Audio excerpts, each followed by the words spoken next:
News voice, जो हर खबर से आपको कराए रूबरू। छात्र संगठन अखिल भारतीय विद्यार्थी परिषद के कार्यकर्ताओं ने आज प्रदेश भर के साथ रेवाड़ी में भी जोरदार विरोध प्रदर्शन किया और नारेबाजी करते हुए जिला सचिवालय पहुंचे, जहां एबीवीपी कार्यकर्ताओं ने जिला उपायुक्त को शिक्षा मंत्री के नाम ज्ञापन सौंपा।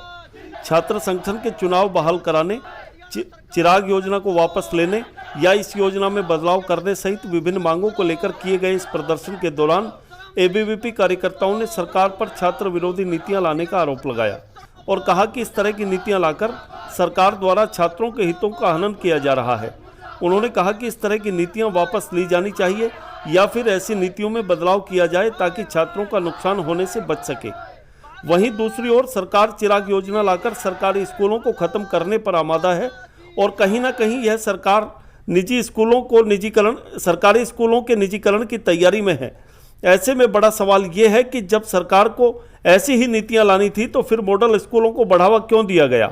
छात्र नेताओं ने सरकार को चेतावनी देते हुए कहा कि अगर सरकार ने जल्द ही इन नीतियों में कोई बदलाव नहीं किया तो अखिल भारतीय विद्यार्थी परिषद चुप नहीं बैठेगी और इसी तरह धरना प्रदर्शन करते हुए कोई बड़ा आंदोलन करने को विवश होगी।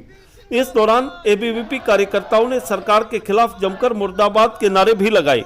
रेवाड़ी से न्यूज वॉइस के लिए संजय कौशिक के साथ अजय सागर अत्री की रिपोर्ट। मैडम, क्या कहेंगे, आज प्रदर्शन कर रहे हैं? तृप्ति सैनी, अखिल भारतीय विद्यार्थी परिषद राष्ट्रीय कार्यकारिणी सदस्य। आज जो विद्यार्थी परिषद पूरे हरियाणा प्रांत के अंदर प्रदर्शन कर रही है, विद्यार्थियों के हितों का जिस प्रकार हरियाणा सरकार की कुछ नीतियों के द्वारा जो हनन हो रहा है, उनके विरोध में आज अखिल भारतीय विद्यार्थी परिषद रेवाड़ी द्वारा विरोध प्रदर्शन किया गया है कि जिन नीतियों से विद्यार्थियों को नुकसान है, उनका हनन किया जा रहा है, उनको वापस लिया जाए या फिर उनके अंदर उचित बदलाव किए जाएं जिनकी वजह से छात्रों का जो नुकसान हो रहा है वो ना हो। जैसा कि अभी विद्यार्थी परिषद का जो विशेष मुद्दा है छात्र संघ चुनाव, और इसी के साथ साथ में जो चिराग योजना जो अभी लाई गई है सरकार के द्वारा, उसके अंदर जो सरकारी स्कूल हैं उन सभी को एक तरह से अगर देखा जाए तो पूर्ण तरह खत्म कर दिया जाएगा, क्योंकि जो शिक्षा है उसका पूरी तरह से निजीकरण कर दिया जाएगा, क्योंकि सभी स्टूडेंट्स प्राइवेट स्कूलों के अंदर भेज दिए जाएंगे क्योंकि गवर्नमेंट उनकी फीस पे करेगी। तो धीरे धीरे उन सरकारी स्कूलों का जो भी पिछले 7 साल पहले भी सरकार के द्वारा खोले गए थे, उन मॉडल स्कूल का, बाकी उन स्कूलों का सरकार क्या करेगी जब उन सभी स्कूलों के अंदर विद्यार्थी कम हो जाएंगे। पहले भी पिछली योजनाओं के अंदर भी सरकार ने जिन स्कूलों के अंदर विद्यार्थी की संख्या कम हो गई थी, उन स्कूलों को बंद कर दिया है। और अगर इसी तरह सरकार सरकारी स्कूल में पढ़ रहे बच्चों की अगर फीस पे करके प्राइवेट स्कूलों के अंदर अगर उनका एडमिशन कराती रहेगी, उनकी इसी तरह फीस भरती रहेगी, तो सरकारी स्कूलों का आने वाले समय में क्या होगा। ये सब बातें, अगर जितना फंडिंग अभी सरकारी स्कूलों को बनाने में और इतना सब हुआ है, उन सब चीज़ों का सरकार करेगी क्या, ये विद्यार्थी परिषद का सबसे बड़ा सवाल है कि आगे जो सरकार की जो नीतियां हैं, इन नीतियों को या तो वापस ले या फिर इनके अंदर उचित बदलाव हो जिनसे जो विद्यार्थी हैं उनका हनन ना हो। तो आप प्रदर्शन कर रहे हैं, अगर मांग नहीं मानती है सरकार तो अगला कदम आपका क्या होगा? अगर सरकार द्वारा अपनी वापस नहीं लिए जाते हैं तो विद्यार्थी परिषद इसी तरह, जैसे कि अभी भी पूरे हरियाणा प्रांत के अंदर जिले स्तर पर प्रदर्शन हो रहे हैं, इनको लगातार इसी तरह जारी रखा जाएगा और बड़े स्तर के ऊपर हम लोग विरोध प्रदर्शन के लिए सड़कों पर उतरेंगे। क्या जी? आज हमारी हरियाणा सरकार के सामने 2 मुख्य मांगे हैं। वर्ष 2018 के बाद प्रत्यक्ष रूप से छात्र संघ के चुनाव नहीं हुए हैं। हमने पहले भी ज्ञापन दिया है कि छात्र संघ के चुनाव प्रत्यक्ष रूप से कराए जाएं। तो सबसे बड़ी मांग तो ये है कि हमारे चुनाव किया जाए, और दूसरी है कि पिछले 7 सालों से लगातार शिक्षा का स्तर गिरता जा रहा है।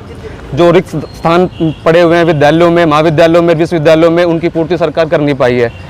और एक चिराग योजना आई है जी, उस चिराग योजना में ये है कि सरकार ने निजी संस्थानों को बढ़ावा देने की कोशिश की है। उसमें सरकार ने ये कहा है कि हम आपको पैसे देंगे, आप प्राइवेट स्कूलों में बच्चों को पढ़ाओ। तो हम ये चाहते हैं कि पिछले काफ़ी समय से जो मॉडल संस्कृत स्कूल बने हैं और अच्छे सरकारी संस्था बनी है, फिर वो कहाँ जाएंगी। तो हम ये चाहते हैं कि चिराग योजना को या तो प्रारूप है उसका सबके सामने अच्छे तरीके से पेश किया जाए, और क्या ये सरकार खत्म हो जाएगी उसके बाद चिराग योजना लागू रहेगी या नहीं रहेगी, ये स्पष्ट रूप से बताया जाए। क्या रहेगा आगे चिराग योजना स्थायी रूप से लागू रहेगी या नहीं रहेगी। नहीं, आपका प्रोटेस्ट किस तरह से रहेगा, क्योंकि ये तो खत्म तो करने वाली नहीं है गवर्नमेंट जब लागू। नहीं, हम प्रदर्शन लगातार अपना जारी रखेंगे जी। सरकार को ये जो चिराग योजना है इसको वापस लेना पड़ेगा। अजय, मैं अखिल भारतीय विद्यार्थी परिषद का प्रांत खेल संयोजक है।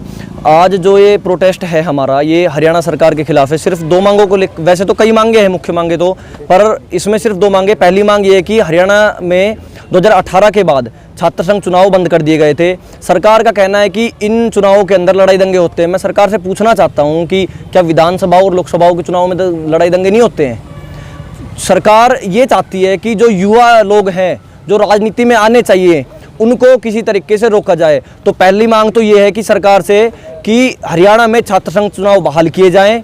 दूसरा, जो अभी सरकार जो चिरंजी योजना लेकर, चिराग योजना जो लेकर आई है अभी हरियाणा के अंदर, उसमें ये है कि सरकार प्राइवेटाइजेशन को बढ़ावा दे रही है।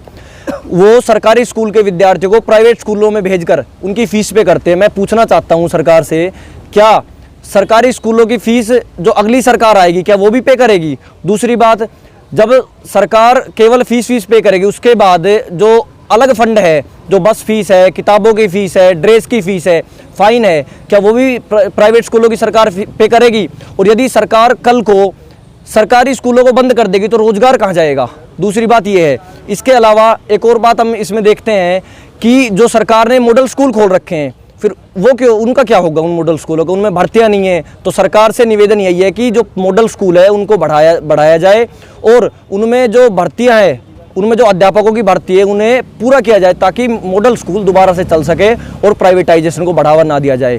सरकार आपकी मांगों पर ध्यान नहीं देती तो अगर यदि सरकार हमारी मांगों पर ध्यान नहीं देती है तो पूरे हरियाणा प्रदेश भर में प्रदर्शन होंगे और इसकी जिम्मेवारी हरियाणा सरकार की होगी।